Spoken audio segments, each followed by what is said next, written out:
வரவழைத்தது முருகன். அந்த வெற்றிவேல் முருகனுக்கு என்னை வளர்த்தது முருகன்.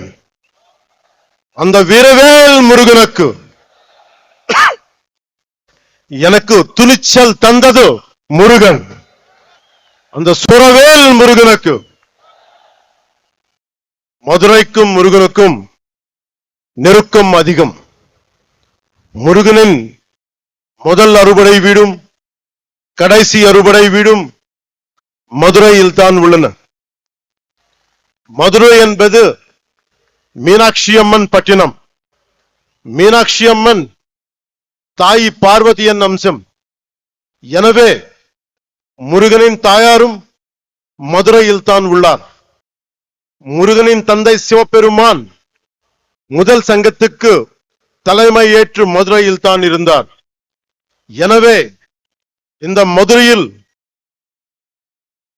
தாயமே இருக்கிறார், தந்தியம் இருக்கிறார், மகனும் இருக்கிறார். அப்படின்னா மதுரை மக்கள் எத்தனை புண்ணியம் பண்ணி இருக்க வேண்டும்.